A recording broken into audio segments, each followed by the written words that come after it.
Hello everyone, आज गणेश चतुर्थी के लिए 4 बहुत ही स्वादिष्ट मिठाइयों की रेसिपी शेयर कर रही हूँ। चारों ही बनाने में बेहद आसान और बहुत ही स्वादिष्ट बनती हैं। एक बार ट्राई जरूर कीजिएगा और रेसिपीज अच्छी लगे तो लाइक शेयर सब्सक्राइब करना नहीं भूलिएगा। सबसे पहली रेसिपी पप्पा के लिए स्पेशल मोदक की है। कढ़ाई को गैस पर गर्म होने के लिए रख दिया है। फ्लेम को लो रखा है। इस समय ये आधा कप घी लिया है मैंने। इसमें से 1 टेबलस्पून के करीब हम बचा लेंगे और बाकी घी डाल देते हैं। मैं मेजरिंग कप से कर रही हूँ। अगर आपके पास मेजरिंग कप नहीं है तो आप कोई भी कप या कटोरी सेट कर लें और उसी से सब चीजों का मेजरमेंट करें। तो आधा कप घी लिया था, उसमें से लगभग 1 टेबलस्पून के करीब हमने घी बचा लिया है। अब फ्लेम को हम कर देंगे लो टू मीडियम और घी को मेल्ट होने देते हैं। घी मेल्ट हो गया है। अब इसमें 1 कप गेहूं का आटा डाल रही हूँ। फ्लेम को लो टू मीडियम ही रखना है और लो टू मीडियम फ्लेम पर इसको बढ़िया सा गोल्डन कलर आने तक हम भूनेंगे। आटे का कलर हल्का सा चेंज हो गया है। इसकी बहुत ही बढ़िया खुशबू इस समय आ रही है। अब हम इसमें डालेंगे कुछ चीजें ऑप्शनल हैं जिन्हें अब हम डालेंगे।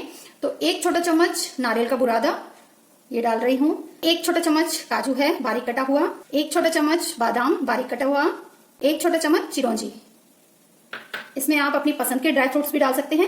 इस समय मैंने इसलिए डाल दिया है क्योंकि जो हमारे ड्राई फ्रूट्स हैं ये भी थोड़ा सा रोस्ट हो जाएंगे।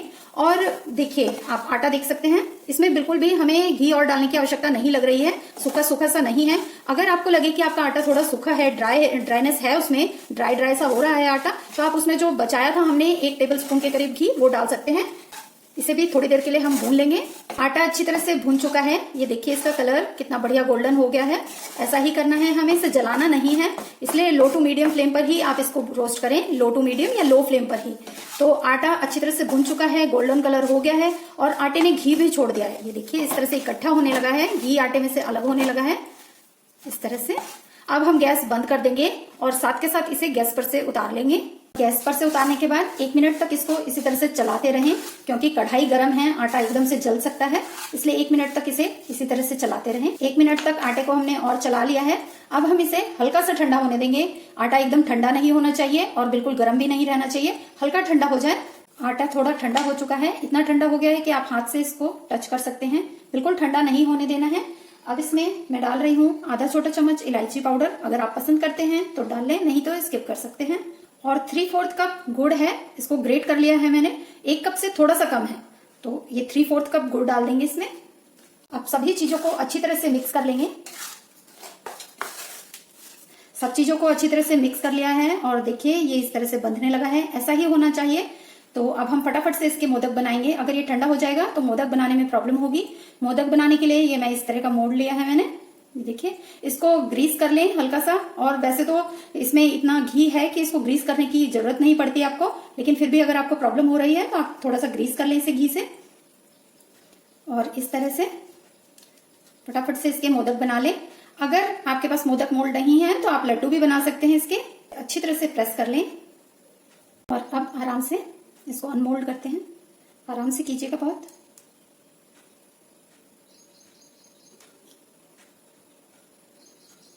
ये देखिए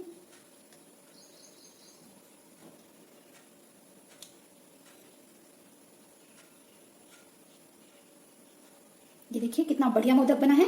ऐसे ही हम सारे मोदक बना लेते हैं। अगर किसी कारण से आपका मिक्स ठंडा हो जाता है और इसके मोदक बनाने में आपको प्रॉब्लम होती है, बिखरा बिखरा होने लगता है, बनता नहीं है, तो आप इसमें थोड़ा सा दूध का छींटा दे दें या घी भी आप मिक्स कर सकते हैं, तो ये आसानी से बनने लगेगा। तो अगर ड्राइनेस आ रही है डो में तो आप उसमें थोड़ा सा घी या थोड़ा सा दूध का छींटा दे दें, आसानी से बन जाएगा। एक बार ट्राई जरूर कीजिएगा, ये मोदक बहुत ही टेस्टी लगते हैं। दूसरी रेसिपी बेसन नारियल रोल मिठाई। सबसे पहले लेंगे एक ग्राइंडिंग जार। इसमें डालेंगे 1 कप दूध। कोई भी 1 कप या कटोरी आप सेट कर लें और सब चीजों का मेजरमेंट आपने उसी से करना है, तो बिल्कुल परफेक्ट मिठाई आपकी बनेगी। तो कोई भी कप या कटोरी एक सेट कर लें और उसी से सब चीजों का मेजरमेंट कर लें। मैं मेजरिंग कप का यूज कर रही हूँ। 1 कप दूध डालेंगे इसमें और डाल रही हूँ आधा कप नारियल का बुरादा। इसे नारियल चूरा, डेसिकेटेड कोकोनट भी बोलते हैं। अगर आपके पास ये है तो आप ये डाल लें। अगर ये नहीं है तो आप जो कच्चा नारियल होता है उसका ब्लैक वाली स्किन हटा दें और उसको कद्दूकस करके ले लें। अगर वो भी नहीं है, घर में सूखा वाला नारियल जो होता है, गोला जिसे बोलते हैं, वो तो होता ही है, उसका भी ब्लैक वाली स्किन हटाकर उसको भी कद्दूकस करके आप वो भी ले सकते हैं। नारियल का बुरादा तो इजीली हर जगह मिल जाता है। तो आधा कप ये लिया है, इसे भी इसमें डाल देंगे। और अब इसका हमें पेस्ट बना लेना है। मिक्सी में इसे पीस लेंगे, इसका पेस्ट जैसा बन जाएगा। तो इसे हम पीस लेते हैं। नारियल चूरा और दूध को हमने पीस लिया है और ये देखिए ये इस तरह से हो गया है, जैसे कोकोनट मिल्क होता है इस तरह से ये तैयार हो गया है। पैन को गर्म होने के लिए रख दिया है, फ्लेम हमने लो रखी है। अब इसमें डालेंगे 1/4 कप देसी घी। देसी घी में इस मिठाई को बनाएं तो इसका टेस्ट ज्यादा अच्छा आएगा, लेकिन अगर आपके पास नहीं है या आप यूज नहीं करना चाहते तो आप इसमें रिफाइंड ऑयल या वनस्पति घी उसका यूज भी कर सकते हैं। तो 1/4 कप हम इसमें डालेंगे देसी घी और घी को मेल्ट होने देंगे। घी मेल्ट हो गया है। अब इसमें डालेंगे 1 कप बेसन। इसे पहले से ही छान के लिया है। छान लेने से एक तो कोई भी इम्प्योरिटी अगर इसमें होगी तो वो भी निकल जाएगी और इसकी गुठलियां नहीं पड़ेंगी, तो इसलिए छान जरूर लें। इसे भी हम इसमें डाल देंगे और अब इसे लगातार चलाते हुए हमें भूनना है। फ्लेम लो ही रखनी है और लगातार चलाते रहना है। लगातार चलाते हुए हम भूनेंगे इसको जब तक कि इसका कलर हल्का सा चेंज हो जाएगा और इसका कच्चापन भी खत्म हो जाएगा बेसन का। तो इसे हमें बहुत डार्क नहीं करना है, डार्क कलर इसका ना हो, लेकिन गोल्डन हो जाए इतना हमें इसे भूनना है। और बेसन ने घी भी छोड़ दिया है और इसका कलर गोल्डन हो गया है। इसे ज्यादा डार्क कलर का हमें नहीं करना है। तो बस अब इसमें हम डालेंगे 3/4 कप चीनी मैं डाल रही हूँ। आप अपने टेस्ट के हिसाब से ले सकते हैं चीनी और इसे अच्छी तरह से इसमें मिक्स कर देंगे। और इसी के साथ हम इसमें डाल देंगे ये नारियल का और दूध का जो हमने पेस्ट बना के रखा था। और अब सभी चीजों को अच्छी तरह से मिक्स कर लेंगे। सभी चीजों को अच्छी तरह से मिक्स कर लिया है। ये एकदम से ड्राई होने लगता है। अब हमें इसे लगातार चलाते हुए, लो फ्लेम पर ही लगातार चलाते हुए तब तक पकाना है जब तक कि ये पैन को बिल्कुल छोड़ना शुरू ना कर दे। बहुत कम समय लगता है इसमें क्योंकि बहुत ही जल्दी ड्राई हो जाता है। ये देखिए इसने पैन को छोड़ना शुरू कर दिया है, पैन से बिल्कुल अलग हो गया है ये। अब इसमें फ्लेवर के लिए डाल रही हूँ इलायची पाउडर। आप चाहें तो केसर को भी थोड़े से दूध में घोलकर वो डाल सकते हैं। आधा छोटा चम्मच इलायची पाउडर मैंने डाला है। इसे भी इसमें मिक्स कर लेंगे और अब फ्लेम को हम बंद कर देंगे। हमारा मिक्स एकदम परफेक्ट बना है। इसको चेक करने के तरीका ये है कि आप थोड़ा सा इस तरह से मिक्स हाथ में लेके और इस तरह से करेंगे तो ये गोली की तरह बन जा रहा है, यानी कि मिक्स एकदम परफेक्ट बना है। अब हम इसे किसी बर्तन में निकाल लेते हैं दूसरे और इसे थोड़ा सा ठंडा होने देंगे, सिर्फ इतना ठंडा कि ये हाथ से छूने लायक हो जाए। उसके बाद हम इसकी मिठाई बनाएंगे। मिक्स हमारा हाथ से छूने लायक ठंडा हो गया है। पूरी तरह से इसे ठंडा नहीं करना है, नहीं तो मिठाई बनाने में दिक्कत होगी। अब आप इसे अपने हिसाब से जो भी आप पसंद करें, लड्डू की तरह बना सकते हैं, पेड़े की तरह बना सकते हैं, या आप इसको बर्फी की तरह भी जमा सकते हैं। जैसा आपको शेप और साइज पसंद हो उस तरह से आप इसको बना लें।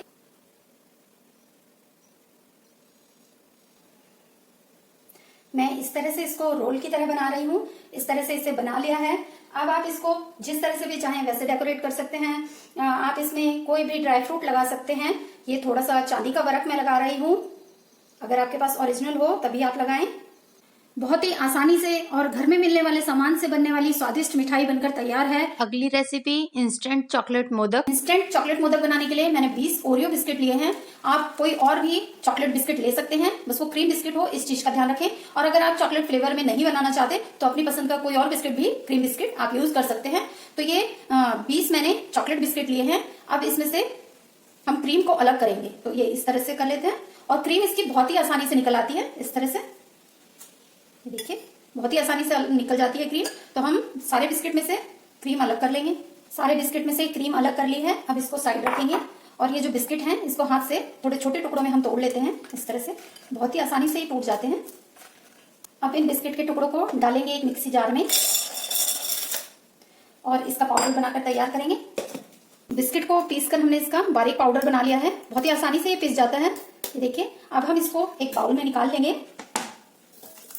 ये 1/4 कप मलाई ली है, जो दूध की मलाई होती है वही है ये। आप इसकी जगह फ्रेश क्रीम या दूध ये भी यूज कर सकते हैं। अगर आप दूध यूज कर रहे हैं तो आप उसमें 1 चम्मच घी भी डाल दें, जिससे थोड़ी चिकनाहट आ जाएगी। अगर आप मलाई यूज कर रहे हैं तो आप उसको थोड़ा सा फेंट लें, जिससे उसमें दाने ना रहे। तो ये 1/4 कप दूध की मलाई है। एक साथ सारी नहीं डालेंगे, पहले हम आधी डालते हैं और इसको मिक्स करेंगे। हाथ से ये अच्छी तरह से मिक्स हो जाता है तो हम हाथ से मिक्स करेंगे इसको। इसे हमें बिल्कुल आटे की तरह बनाना है, जैसे आटा होता है पराठे या रोटी के लिए, उस तरह से हमें इसका डो तैयार करना है। तो देखिए अभी ये बिखर रहा है, अभी एकदम बंधा नहीं है। तो थोड़ी सी मलाई हम इसमें और डालते हैं, थोड़ी सी 1 चम्मच के करीब और डाली है।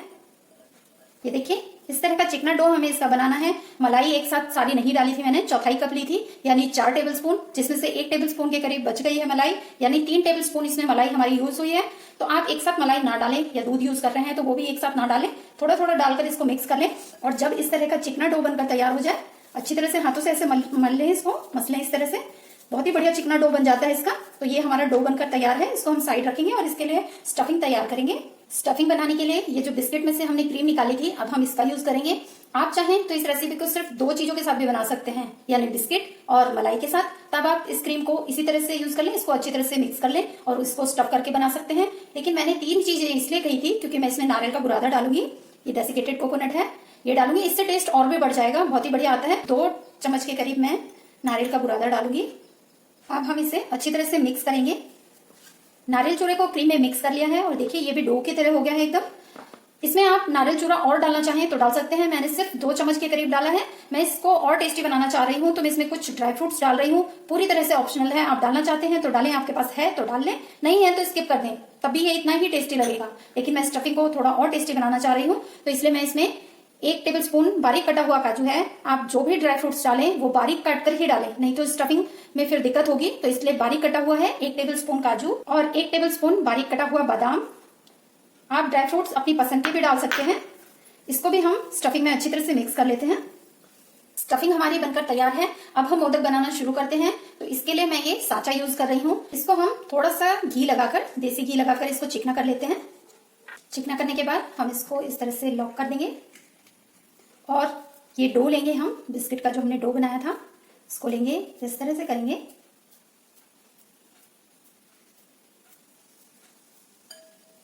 इस तरह से बना लें, थोड़ा लंबा सा बॉल, और इसमें डालेंगे इस तरह से और उंगली से इस तरह से दबाते हुए इसको किनारे पर प्रेस करेंगे और बीच में इसमें जगह बनाएंगे जिसमें हम स्टफिंग भरेंगे। इस तरह से दबाते हुए हल्का हल्का प्रेस करते हुए इसको हमने किनारे पर लगा लिया है और बीच में जगह बना लिया है। अब हम थोड़ी सी स्टफिंग लेंगे,